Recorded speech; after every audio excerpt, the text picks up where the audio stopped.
Hello everyone, welcome to ओबीपीडिया। This is Ankur Pawar और आज का जो हमारा सेशन है it is about the general awareness part for the banking. और बैंकिंग में आपका जो एग्ज़ाम्स है, पीओ हो चाहे क्लर्क हो, उसमें आपका जो जनरल अवेयरनेस का सेक्शन आता है उसी के अंदर आपका एक बहुत इंपॉर्टेंट टॉपिक है which is the national parks and the wild life sanctuaries of India. ये जो टॉपिक है इससे ऑलरेडी कई बार एग्जाम्स में क्वेश्चन पूछे जा चुके हैं। So we will try to figure out और हम समझने की कोशिश करेंगे कि कौन कौन से इम्पोर्टेंट क्वेश्चंस है या फिर जो इम्पोर्टेंट पार्क्स है, वाइल्ड लाइफ सेंचुरीज़ हैं, उनके बारे में जानने की कोशिश करेंगे और उनसे संबंधित जितने भी तरह के क्वेश्चंस बनते हैं, इंपॉर्टेंट क्वेश्चंस, उनको डिस्कस करने की कोशिश करेंगे। तो आगे बढ़ने से पहले अगर आप पीओ और क्लर्क बैंकिंग के किसी भी एग्ज़ाम की तैयारी कर रहे हैं तो उस केस में आपके लिए एक जो कोर्स है अभिमन्यु की तरफ से प्रोवाइड किया जा रहा है, जिसका जो पूरी डिटेल्स हैं वो आपको डिस्क्रिप्शन के अंदर लिंक होगा, वहाँ पर मिल जाएगी। इस कोर्स के अंदर आपको कम्प्रहेंसिव स्टडी मटेरियल जो होगा वो प्रोवाइड किया जाएगा। उसके अलावा अगर बात करें, आपके लाइव एंड रिकॉर्डेड क्लासेस आपको प्रोवाइड किए जाएंगे, डाउट सॉल्विंग सेशंस होंगे, एक्सपर्ट फैकल्टी के द्वारा आपको जो गाइडेंस है वो प्रोवाइड की जाएगी और उसके अलावा मॉक टेस्ट और जो प्रैक्टिस पेपर है वो आपको प्रोवाइड किए जाएंगे। It is very important. अगर आप बैंकिंग जैसे एग्ज़ाम की तैयारी कर रहे हैं तो आपको पता है number of questions and the time जो आपको अलॉट किया जाता है उसमें बहुत ही कम समय मिलता है आपको एक क्वेश्चन को अटेम्प्ट करने के लिए। You can not focus on a single question for a very long time. उस केस में क्या होता है, आपको जो ये मॉक टेस्ट है काफ़ी ज़्यादा हेल्प करते हैं, क्योंकि जो एग्ज़ाम के अंदर प्रेशर होता है वो प्रेशर जो है आपको झेलने का या फिर उस प्रेशर में आपको रही जो सही आंसर है उसको टिक करने का जो कॉन्फिडेंस है वो इन्हीं मॉक टेस्ट और प्रैक्टिस पेपर्स के थ्रू आता है। उसके अलावा फ्री मेंटरशिप जो है इसके अंदर आपको ऑफ़र की जा रही है। तो इस कोर्स से रिलेटेड कोई भी इन्फॉर्मेशन आपको चाहिए तो आप हमें कॉन्टैक्ट कर सकते हैं। इवन डिस्क्रिप्शन के अंदर आपको लिंक है, वहाँ पे भी क्लिक कर सकते हैं। तो और कमेंट सेक्शन में भी पूछ सकते हैं अगर किसी भी तरह की आपको कोई भी इन्फॉर्मेशन चाहिए हो या फिर कोई भी आपका क्वेश्चन हो। तो चलिए आगे शुरुआत करते हैं। जैसा कि मैंने आपको ऑलरेडी बताया, ये जो टॉपिक है बहुत ही इंपॉर्टेंट टॉपिक है बैंकिंग एग्ज़ाम के पॉइंट ऑफ व्यू से। सो आई होप ये जो क्वेश्चंस है आपको समझ में आएंगे। तो चलिए शुरुआत करते हैं। देखिए, सबसे पहले सबसे इम्पोर्टेंट चीज़ जो बेसिक्स हैं, हमारा जो कोशिश रहती है, मैं अपनी हर वीडियो में कोशिश करता हूँ कि हम एमसीक्यूज़ के थ्रू जो क्वेश्चंस हैं उनको अटेम्प्ट करेंगे और साथ में जो एक्स्ट्रा इन्फॉर्मेशन है उस एमसीक्यू के थ्रू जो है अदर इन्फॉर्मेशन जो है उसको गैदर करने की कोशिश करेंगे। वी विल ट्राई कि हम एक क्वेश्चन जो है एक वाइल्ड लाइफ सेंचुरी या नेशनल पार्क से उठाएं और उसके अलावा जो एक्स्ट्रा इन्फॉर्मेशन है उसकी या जहाँ से क्वेश्चन बन सकते हैं वो भी साथ के साथ डिस्कस करें। तो चलिए शुरुआत करते हैं। देखिए, इंडिया के अंदर क्या है, बेसिक चीज़ आपको समझने की ज़रूरत है कि हमारे यहाँ पे अच्छा खासा फ्लोरा एंड फोना है, मतलब कि बहुत सारे एनिमल्स की स्पीसीज़ भी हैं, बहुत सारे प्लांट्स के स्पीसीज़ भी है। हर कंट्री में ऐसा होता है। तो इंडिया की अगर खास बात करूँ तो इंडिया के अंदर कुछ ऐसी जगहें हैं, जैसे कि मैं बात करूँ वेस्टर्न घाट्स की, which is lies in this area. ये आपका वेस्टर्न घाट वाला एरिया हो गया, ये ईस्टर्न घाट एरिया हो गया, ऊपर उसके बाद आपका ये हिमालयज़ वाला एरिया हो गया। ये कुछ ऐसे एरियाज़ हैं जहाँ पे आपको अच्छी खासी बायोडाइवर्सिटी देखने को मिल जाती है, एक इकोलॉजिकल बैलेंस जो है वो अच्छा खासा देखने को मिल जाता है। यहाँ पर क्या है, बहुत सारे तरह के पेड़ पौधे हैं, बहुत सारे तरह के जानवर भी होते हैं। अब देखिए, दिक्कत ये है कि क्योंकि हम जो इंडिया है एज एक डेवलपिंग कंट्री है, so we are focusing on the development of our country. तो हमें क्या करना पड़ता है, बहुत सारी इंडस्ट्रीज़ भी इस्टेब्लिश करनी पड़ती हैं, रोड्स, रेलवेज़, हर तरह की डेवलपमेंट जो है वो करनी पड़ती हैं। बट यहाँ पे ध्यान देने वाली चीज़ क्या है कि जहाँ पर पहले रोड नहीं था, जहाँ पर पहले कोई भी ह्यूमन स्ट्रक्चर नहीं था, वहाँ पे क्या था, नेचर थी। नेचर इन द सेंस वहाँ पे पेड़ पौधे होंगे, खेत होंगे या कुछ भी नेचर से संबंधित होगा। बाद में ह्यूमंस ने वहाँ पर जाकर रोड या रेलवे या फिर किसी भी तरह का स्ट्रक्चर जो है वो बिल्ड किया। अब देखिए, जब आप ये कोई स्ट्रक्चर या डेवलपमेंट कोई प्रोजेक्ट करते हैं, उस केस में क्या होता है, आपको पेड़ पौधे काटने पड़ते हैं। और जब पेड़ पौधे जो हैं उनको काटा जाता है तो उस केस में क्या होता है कि जो इकोलॉजिकल बैलेंस है वो डिस्टर्ब हो जाता है। ठीक है, तो ये इकोलॉजिकल बैलेंस जब डिस्टर्ब होता है तो हाँ, कुछ लेवल तक तो चीज़ें कंट्रोल की जा सकती हैं, बट आपके किसी भी डेवलपमेंट की वजह से अगर कोई भी स्पीशीज़ है वो बिल्कुल एक क्रिटिकल या वनरेबल स्टेट पे पहुंच जाती है, ख़त्म होने वाली होती है, तो वो एक अच्छी चीज़ नहीं है। और उस स्पीसीज़ को, उस चाहे वो प्लांट्स है चाहे वो एनिमल है, उसको प्रोटेक्ट करने के लिए गवर्नमेंट कुछ इनिशिएटिव उठाती हैं। तो उन्हीं इनिशिएटिव में से ये आपके दो इनिशिएटिव है, जिसमें क्या है कि हम किसी भी एक जगह को, किसी भी एक पर्टिकुलर एरिया को नेशनल पार्क या फिर वाइल्ड लाइफ सेंचुरी जो है वो डिक्लेयर करते हैं। अभी नेशनल पार्क के बारे में अगर मैं बात करूँ तो नेशनल पार्क एक ऐसा एरिया हो गया जहाँ पर जो ह्यूमंस की मूवमेंट है उसको रिस्ट्रिक्ट किया जाता है, वहाँ पे हंटिंग या फिर ग्रेजिंग ये सब चीज़ें नहीं करवाई जा सकती हैं। और साथ में ये एक ऐसा प्रोटेक्टेड एरिया हो गया जहाँ पर जो एनिमल्स हैं और जो प्लांट्स हैं उनको एक सेफ इन्वायरमेंट देने की कोशिश की जाती है, ठीक है। तो उन सभी को हम क्या कहते हैं, नेशनल पार्क्स कहते हैं। जिस तरह से नेशनल पार्क है उसके अंदर फ्लोरा एंड फोना मतलब पेड़ पौधे जानवर सभी तरह कोई लोग सभी तरह की जो स्पीशीज हैं उनको प्रोटेक्शन दी जाती हैं, सेम उसी तरह से वाइल्ड लाइफ्स भी होती हैं। वाइल्ड लाइफ भी एक ऐसा एरिया है जहाँ पर जो वाइल्ड लाइफ है मतलब कि जो जानवर है, जो एंडेंजर्ड स्पीसीज है, जो खत्म होने की कगार पर हैं, उनको बचाने की कोशिश की जाती है। तो उस एरिया को, उस पर्टिकुलर एरिया को जो गवर्नमेंट डिसाइड करती है उसको वाइल्ड लाइफ सेंचुरी जो है वो कहा जाता है। तो अगर इंडिया में बात करें, जैसे कि आपको यहाँ पे मैप पे नज़र आ रहा होगा, ये सारी आपको वाइल्ड लाइफ सेंचुरीज नज़र आ रही होगी। लगभग 500 प्लस आपकी वाइल्ड लाइफ सेंचुरीज हैं। उसके अलावा बहुत सारे आपके इंपॉर्टेंट नेशनल पार्क्स भी हैं। ये जो नेशनल पार्क्स है कुछ इनमें से यूनेस्को वर्ल्ड हेरिटेज भी हैं, ठीक है। तो इसके अंदर अगर हम देखा जाए तो गवर्नमेंट ऑफ इंडिया साथ के साथ आपकी जो यूनेस्को है, ठीक है, यूनाइटेड नेशंस है या फिर अदर एजेंसीज है, वो भी हेल्प करती हैं ऑल ओवर द वर्ल्ड अलग अलग गवर्नमेंट्स को फंड करने में या फिर वहाँ पे जो स्पीसीज है उनको प्रोटेक्ट करने में। क्योंकि अगर देखा जाए जैसे कि हमारा जो एक टेक्स्ट भी है, हमारा एक स्लोगन भी है, जब आपकी G20 की मीटिंग हुई थी जिसमें वासुदेव कुटुंबकम, इसका मतलब है कि पूरा जो वर्ल्ड है वो क्या है, एक परिवार के तौर पे हम ट्रीट करते हैं। तो क्योंकि अगर इंडिया में किसी तरह की कोई स्पीसीज है वो ख़त्म हो जाती है तो ऑब्वियसली उसका इफेक्ट जो है ऑल ओवर द वर्ल्ड ज़रूर देखने को मिलेगा। तो इसलिए वर्ल्ड की सभी एजेंसीज जो इन्वायरमेंट के ऊपर काम करती हैं वो एक दूसरे को फंड करती है या सपोर्ट करती हैं इस तरह के इनिशिएटिव्स में। ओके, तो चलिए, ये जो मैप था मैंने आपको सिर्फ इसीलिए रिप्रेजेंट किया ताकि आप समझ पाएँ कि किस तरह से वाइल्ड लाइफ सेंचुरी है। जैसे कि अगर देखा जाए राजा जी, केदारनाथ, गोविंद, वाल्मीकि, कैमूर, पलकट, ये सारी आपकी वाइल्ड लाइफ सेंचुरीज हमें देखने को मिल जाती हैं। इधर अगर बात करें कच्छ डेजर्ट, ठीक है, वाइल्ड लाइफ सेंचुरी सिरिस्का, ये सारी वाइल्ड लाइफ सेंचुरीज हैं। और अगर बात करें यहाँ पे तो ये आपके नेशनल पार्क है, जैसे जिम कॉर्बेट हो गया, valley of flower, great Himalayas, Hemis national park, Ranthambore, Shivpuri, उसके बाद बांधवगढ़ हो गया। ये सारे आपके कुछ इंपॉर्टेंट नेशनल पार्क जो हैं इंडिया में हमें देखने को मिलते हैं। हम वन बाय वन क्या करेंगे, इन सभी जो जगहें हैं इनसे जो इंपॉर्टेंट क्वेश्चंस निकल के आते हैं उनके बारे में डिस्कस करेंगे, ठीक है। तो सबसे पहले अगर बात करें, इंडिया हैज़ 106 मतलब 106 नेशनल पार्क्स इंडिया के अंदर हमें देखने को मिलते हैं, which covers almost around 44,000 square kilometre of area, which is कितना बनता है, वो इंडिया की टोटल जोग्राफिकल एरिया का 1.35% बनता है। सो यहाँ पे आपके क्वेश्चंस निकल के आते हैं। सबसे पहले कि टोटल कितने नेशनल पार्क्स हैं, आपको ये ध्यान रखना है, 106 नेशनल पार्क्स हैं और ये कितना एरिया कवर करते हैं, almost, it's not exact figure but almost 44,402 square kilometre का एरिया जो है वो कवर करते हैं। और वो कंट्री का कितना जोग्राफिकल एरिया बनता है, 1.35% टोटल हमारे इंडिया का जोग्राफिकल एरिया जो है वो आपका नेशनल पार्क से आता है। उसके बाद वाइल्ड लाइफ सेंचुरी की बात करें तो वाइल्ड लाइफ सेंचुरीज आपकी 573 टोटल वाइल्ड लाइफ सेंचुरीज है, जिसमें अगर बात करें तो सबसे बड़ी वाइल्ड लाइफ सेंचुरी की अगर मैं बात करूं तो यहाँ पे कच्छ डेजर्ट जो है, यहाँ पर आपकी जो वाइल्ड लाइफ सेंचुरी बनती है वो आपकी सबसे बड़ी वाइल्ड लाइफ सेंचुरी होगी। तो आप इसे इग्नोर कीजिएगा। कच्छ डेजर्ट जो है वो आपकी सबसे बड़ी वाइल्ड लाइफ सेंचुरी देखने को मिलेगी साइज के अकॉर्डिंगली अगर बात करें, ठीक है। एरिया की अगर बात करें तो कितना एरिया कवर होता है आपका, ये आपका 1,23,762 स्क्वायर किलोमीटर का टोटल एरिया जो है वो कवर किया जाता है।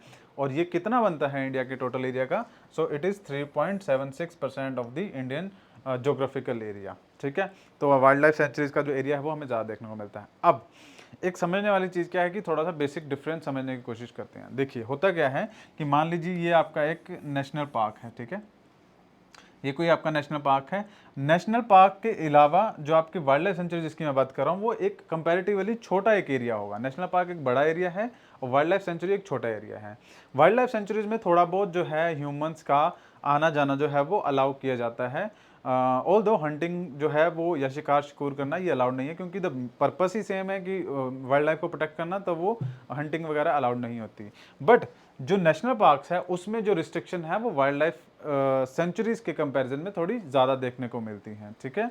इसीलिए जो नेशनल पार्क्स है वो एरिया भी कम कवर करते हैं, बिकॉज नेशनल पार्क हम किसी इंपॉर्टेंट जगह को ऑब्वियसली अगर देखा जाए तो वाइल्ड लाइफ भी इंपॉर्टेंट होगा, बट या नेशनल पार्क जो है वो एक ज़्यादा इंपॉर्टेंट एरिया को डिक्लेयर किया जाता है, इसलिए नेशनल पार्क हमारे कम है। वाइल्ड लाइफ सेंचुरी एक ऐसा एरिया जहाँ पे वाइल्ड लाइफ को प्रोटेक्शन का, उनको सेफ इन्वायरमेंट देने का काम किया जाता है, और ये 3.76% जो जोग्राफिकल एरिया है उसको कवर करने का काम करते हैं। ठीक है, तो अगर अभी आप नेशनल पार्क और वाइल्ड लाइफ में डिफरेंस समझ चुके हैं और हमारी जो मेन बेसिक आइडिया था वाइल्ड लाइफ या नेशनल पार्क डिक्लेयर करने का वो समझ चुके हैं, तो हम अपना जो पहला क्वेश्चन है उसके ऊपर बात करते हैं। तो first question is what was India's first national park. Sir बिल्कुल बेसिक से शुरुआत कर रहे हैं हम, लेकिन क्वेश्चन बहुत इंपॉर्टेंट है क्योंकि ये कई बार पूछा जाता है। तो सबसे पहला सवाल है कि इंडिया के अंदर जो पहला नेशनल पार्क था वो आपका कौन सा था। ये जो पार्क है इसका अगर मैं आपको आइडिया दूं, ये park is also famous for the tigers. ठीक है, ये पार्क जो है वो टाइगर्स के लिए फेमस है। तो ऑप्शंस क्या हैं आपके यहाँ पे, Kaziranga national park, Jim Corbett national park, Sundarban national park और बांदीपुर नेशनल पार्क। 4 ऑप्शंस आपको यहाँ पे देखने को मिलते हैं। क्वेश्चन एक बार फिर से, इंडिया का फर्स्ट नेशनल पार्क कौन सा है। तो देखिए इस क्वेश्चन का जो राइट आंसर होगा वो आपका ऑप्शन बी होगा। ठीक है, इंडिया के अंदर जो फर्स्ट नेशनल पार्क डिक्लेयर हुआ था वो आपका कौन सा था, gym Corbett national park, which is established in the year of 1936। 1936 में ये आपका नेशनल पार्क एज इस्टेब्लिश किया गया था। और 1936 अगर हम बात कर रहे हैं तो ये बात आपकी आज़ादी से पहले की है, 1947 से पहले की बात हो रही है। दैट मीन्स ब्रिटिश गवर्नमेंट जो थी या फिर ब्रिटिश राज जो था उसने ये नेशनल पार्क जो है वो इस्टेब्लिश किया था। ठीक है, पहले ओरिजिनली जो इसका नाम था वो डिफरेंट था, पहले से हेले national park after the William Malcolm हेले। ये आपके कौन थे, ये आपके गवर्नर थे यूनाइटेड प्रोविंस के, तो उनके नाम पे रखा गया था। बट आफ्टर द इंडिपेंडेंस जो इसका नाम है वो आपका बदल दिया गया जिम कॉर्बेट नेशनल पार्क। जो जिम कॉर्बेट थे वो एक आपके कौन थे, नेचुरलिस्ट थे, मतलब कि जो नेचर के ऊपर काम करने वाले साइंटिस्ट या फिर रिसर्चर्स थे वो थे, उनके नाम पे ही ये जिम कॉर्बेट जो नेशनल पार्क है बाद में बदला गया था। ओके तो इस क्वेश्चन का आंसर आपको क्लियर है, Jim Corbett national park is the first national park which is established in the year of the 1936। 1936 में एस्टैब्लिश किया गया था by the British Raj. Firstly जो इसको है Hailey national park after the William Malcolm Hailey के नाम पे रखा गया था, बट आफ्टर इसका नाम जो था वो बदल के जिम कॉर्बेट नेशनल पार्क कर दिया गया। तो यहाँ पे 4-5 क्वेश्चन जो है हमें जो समझने को मिले हैं इस क्वेश्चन के साथ साथ। नेक्स्ट क्वेश्चन की बात करें, which is the largest national park in India. सबसे पहले हमने पढ़ा था क्या कि सबसे पुराना, ठीक है, अब हम पढ़ रहे हैं कि सबसे बड़ा, अगर साइज की बात करें तो उसमें कौन सा नेशनल पार्क इंडिया में है। Option A, B, C and D, जिसमें आपका Sundarban national park, Kaziranga national park, Hemis national park, Nagarhole national park. 4 option आपको यहाँ पर देखने को मिलते हैं। एग्जाम में एग्जैक्टली इसी तरह से ही क्वेश्चन पूछा जाएगा अगर नेशनल पार्क पे होगा। सो यहाँ पे क्वेश्चन की अगर बात करें कि भारत के अंदर सबसे बड़ा नेशनल पार्क कौन सा है, तो इस क्वेश्चन का जो राइट आंसर होगा वो आपका option C will be the right answer of this question, Hemis national park. Hemis national park का नाम आप लोगों ने कम सुना होगा। हेमिस नेशनल पार्क एक्चुअली ये लद्दाख में पड़ता है। लद्दाख की अगर बात की जाए तो लद्दाख जब भी आप पिक्चर्स में या वीडियोज़ में देखते होंगे तो आप देखते होंगे कि वहाँ पे जो पहाड़ हैं वो वहाँ पे वेजिटेशन बहुत कम है। ठीक है, तो वेजिटेशन कम होने की वजह से वहाँ पे जो जानवर है वो भी हमें कम देखने को मिलते हैं, वाइल्ड लाइफ भी कम देखने को मिलती है in comparison to the other parts of the India. जैसे कि वेस्टर्न घाट्स की, नीलगिरी हिल्स की बात करूँ तो वहाँ पे ज़्यादा वाइल्ड लाइफ देखने को मिलती है। बट हेमिस नेशनल पार्क में ऑब्वियसली क्योंकि पेड़ पौधे कम है तो वहाँ पे वाइल्ड लाइफ कम है। बट यस वहाँ पे कुछ स्पीसीज ऐसी है जिनको प्रोटेक्शन की बहुत ज़्यादा रिक्वायरमेंट है। एग्जाम्पल के तौर पे बात करें तो स्नो लेपर्ड जैसी स्पीसीज जो कि सिर्फ हिमालयाज़ में नज़र आती है, और हिमालयाज़ में भी कंप्लीट हिमालयाज़ में नहीं, कुछ हाई एंड पीक्स पे, जैसे कि लद्दाख की बात की जा रही है तो वहाँ पे स्नो लेपर्ड देखने को मिलता है। इवन हिमाचल का कुछ एरिया है लाहौल स्पीति और किन्नौर वाला, वहाँ पर ये देखने को मिलता है। तो कुछ ही जगहें ऐसी रह गई हैं हिमालयाज़ में भी जहाँ पर ये स्नो लेपर्ड जो स्पीसीज देखने को मिलती हैं। That's why we need to preserve this, और इनको बचाने के लिए जो लद्दाख में ये हेमिस नेशनल पार्क है वो गवर्नमेंट की तरफ से इस्टेब्लिश किया गया है। कुछ और इन्फॉर्मेशन की अगर बात करें तो Hemis national park it is in the Ladakh, covering an area of 4400 square kilometre का ये एरिया जो है वो कवर करता है। ना सिर्फ इंडिया बल्कि साउथ एशिया की भी अगर बात करें तो वहाँ पर भी साउथ एशिया में भी ये सबसे बड़ा लार्जेस्ट पार्क जो है हमें देखने को मिलता है। तो द क्वेश्चन कैन बी हो सकता है कि इंडिया का सबसे बड़ा पार्क या फिर साउथ एशिया का सबसे बड़ा पार्क, तो बोथ केसेस में the right answer will be the Hemis national park. और उसके अलावा अगर बात करें ये जो स्पीशीज़ है, कई बार स्पीशीज़ के ऊपर क्वेश्चन पूछा जाता है कि जो कौन कौन सी स्पीशीज़ है, एंडेंजर्ड स्पीशीज़ है जो रिलेट करती हैं या फिर जो कंजर्व या प्रोटेक्शन के लिए नेशनल पार्क जो है इस्टेब्लिश किया गया है। तो जैसे कि आप देख सकते हैं यहाँ पर आपके लेपर्ड होते हैं और ये भी स्नो लेपर्ड्स हैं, ठीक है। दूसरे लेपर्ड है एशियाटिक आइबेक्स हैं, तिब्बतन वुल्फ है, Eurasian brown bear and red fox. Red fox भी काफ़ी रेयरली देखने को मिलती है, तो वो भी आपकी इन्हीं एरिया में देखने को मिलती है। ओके, नेक्स्ट क्वेश्चन की बात करें, which national park is located in the Nilgiri hills and is the part of Nilgiri biosphere reserve. तो कौन सा नेशनल पार्क है जो कि यहाँ पर नीलगिरी हिल्स में लोकेट करता है and it is also the part of the Nilgiri biosphere reserve. तो देखिए, Sariska national park, Simlipal national park, Bandipur और साइलेंट वैली नेशनल पार्क, चार आपको यहाँ पे ऑप्शन देखने को मिलते हैं। नीलगिरी हिल्स की देखिए बात करें तो Nilgiri hills basically it is majorly in the state of the Karnataka, south India में लाई करता है। अगर मैप में मैं आपको बताऊं तो यहाँ पर आपका केरला जा रहा है, ठीक है, उसके ऊपर आपका कर्नाटका, फिर यहाँ पे तमिलनाडु।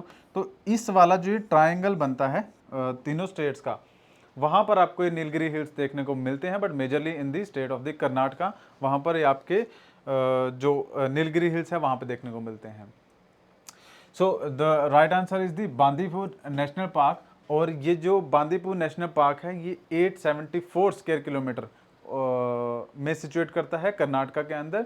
और ये आपका काफ़ी ज़्यादा पॉपुलर है for the small population of the tigers. ये जो पॉइंट है इतना इंपॉर्टेंट क्यों है, देखिए टाइगर्स ऑल्दो इंडिया में अलग अलग एरियाज में मिलते हैं, बट प्रोजेक्ट टाइगर गवर्नमेंट की तरफ से स्टार्ट किया गया था क्योंकि जो टाइगर की पॉपुलेशन है एक टाइम पे काफ़ी ज़्यादा डिक्रीज हो रही थी।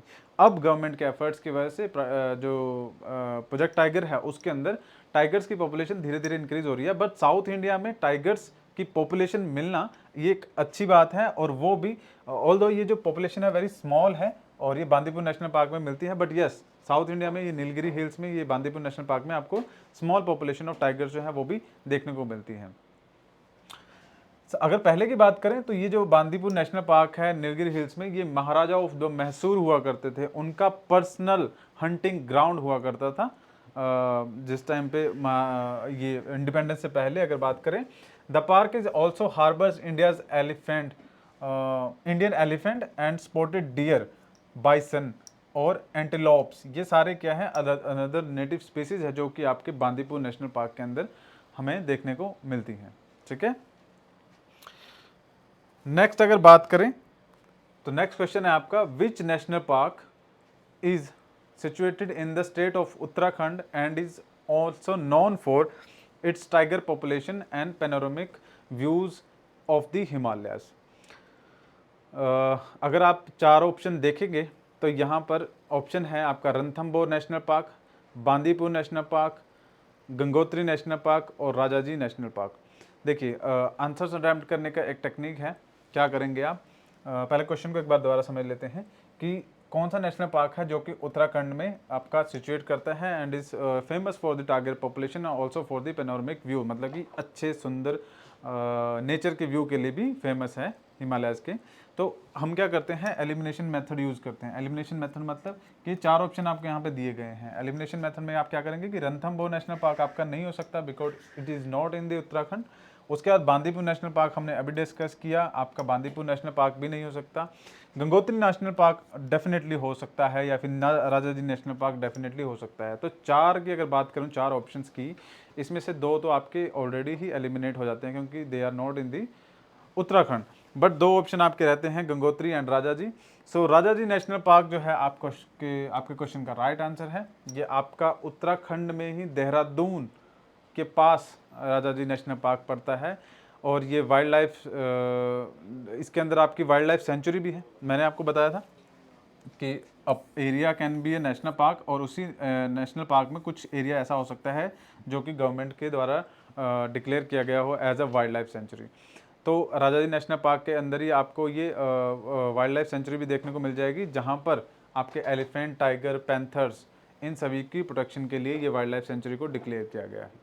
ओके, नेक्स्ट अगर बात करें नेक्स्ट क्वेश्चन के बारे में, which national park is located in the state of Uttarakhand and recognised for its significance in Hindu mythology. Very important question कि कौन सा ऐसा नेशनल पार्क है जो कि उत्तराखंड के अंदर सिचुएट करता है और ऑल्सो उसका रिलीजियस एस्पेक्ट भी है हिंदू माइथोलॉजी के साथ। ये क्वेश्चन कई बार एग्जाम में हमें देखने को मिला है, बहुत ही इंपॉर्टेंट जो क्वेश्चन है ये बनता है।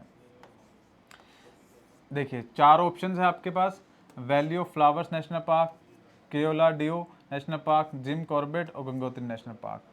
सो इसका जो राइट आंसर होगा वो ऑप्शन ए इसका राइट आंसर होगा, valley of flowers national park. ये आपका उत्तराखंड में ही सिचुएट करता है। इसके ऊपर खास बात क्या है कि रामायण के अंदर जब लक्ष्मण जी थे, जब उनके ऊपर वो घायल हो जाते हैं तो उस केस में मूर्छित होकर गिर जाते हैं, तो उस केस में जो हनुमान है वो जो संजीवनी बूटी लेके आते हैं, उसमें जो रेफरेंस है पहाड़ का वो आपका या फिर उस जगह का वो आपका वैली ऑफ फ्लावर्स ही है, उत्तराखंड का जो रेफरेंस देखने को मिलता है। ऑल्सो इसके अलावा अगर बात करें तो एक और क्या देखने को मिलता है रिलेशन, कि जो गॉड है हमारे लॉर्ड है कौन, इंदिरा नंदन कनन, उनका रेफरेंस भी मतलब उनका भी रिलेशन जो है इस वैली ऑफ फ्लावर्स के साथ हमें देखने को मिलता है। दूसरा हमारा, जैसे मैंने आपको बताया कि संजीवनी जो है वो यहाँ से ही लाई गई थी, रामायण में जो डिस्क्रिप्शन देखने को मिलता है। इसके अलावा अगर बात करें, ये एक जो एरिया है यहाँ पे सिख पिलग्रिमेज भी है, क्योंकि यहाँ पे हेमकुंड साहिब जो गुरुद्वारा हमें देखने को मिलता है, it is dedicated to the Guru Gobind 10th जो गुरु थे उनको समर्पित था। तो रिलीजियस एस्पेक्ट की बात करें तो हमारा जो क्वेश्चन का राइट आंसर देखने को मिल जाता है वो ऑप्शन ए है, valley of flowers. Next question की अगर मैं बात करूं, ये भी काफ़ी इंपॉर्टेंट क्वेश्चन है। The saddle peak national park, the smallest national park in India, is situated in which group of island. पहला ऑप्शन है Andaman and Nicobar island, second Lakshadweep island, तीसरा दमन एंड द्वीप और चौथा है मालदीव। तो 4 ऑप्शन आपको देखने को मिलते हैं। इसमें अगर देखिए, अगर आपने ज्योग्राफी पढ़ी है तो आपने देखा होगा कि इंडिया के अंदर या इंडिया के पास यहाँ पर आपके ग्रुप ऑफ आइलैंड्स हैं, ठीक है, लक्षद्वीप ग्रुप ऑफ आइलैंड, और यहाँ पर ही इसकी इस तरफ यहाँ पे अंडमान निकोबार आइलैंड्स है। तो जब आप अंडमान और निकोबार आइलैंड्स के बारे में पढ़ते हैं तो हम वहाँ पर देखते हैं कि सैडल पीक जो है एक इम्पॉर्टेंट पीक है। जब पीक्स ऑफ इंडिया की बात करते हैं, मतलब चोटियों की बात करते हैं, उसमें सैडल पीक एक इम्पॉर्टेंट पीक है। ऑल दो इसकी हाइट बहुत ज़्यादा नहीं है, बट यस ये क्योंकि अंडमान और निकोबार आइलैंड में सिचुएट करती है और वहाँ की सबसे ज़्यादा हाईएस्ट पीक है सैडल पीक, ठीक है। तो यहाँ पर ही आपका ये नेशनल पार्क जो है, सैडल पीक नेशनल पार्क जो है वो है कहाँ पर, ऑप्शन ए अंडमान और निकोबार आइलैंड्स में। अंडमान में भी अगर बात करें तो ये आपको नॉर्थ अंडमान में देखने को मिल जाएगा। Saddle peak national park is located in the Andaman and the Nicobar islands. The park is situated in the north Andaman. North Andaman कैसे, जो हमारे ग्रुप ऑफ आइलैंड्स हैं उसमें कई सारे आइलैंड हैं। पहले आपको यहाँ पे नॉर्थ में दिख जाएंगे, कुछ मिडल में देंगे और कुछ साउथ में दिख जाएंगे। तो ये वाला नॉर्थ वाला हिस्सा है, यहीं पर आपका सैडल पीक देखने को मिलता है। एक्चुअली में जिस पिक्चर के अंदर माउंटेन पीक नज़र आ रही है ये आपकी सैडल पीक ही माउंटेन है। तो यहाँ पर ये आपका नेशनल पार्क जो है वो डिक्लेयर किया गया है। अंडमान निकोबार आइलैंड्स की अगर मैं बात करूँ तो यहाँ पर एक अच्छा खासा इकोलॉजिकल बैलेंस है, मतलब कि बहुत सारी स्पीसीज हमें देखने को मिलती हैं अंडमान निकोबार आइलैंड्स में। तो इसलिए यहाँ पे सैडल पीक जो है वहाँ पर उसे नेशनल पार्क जो है वो डिक्लेयर जो है किया गया है।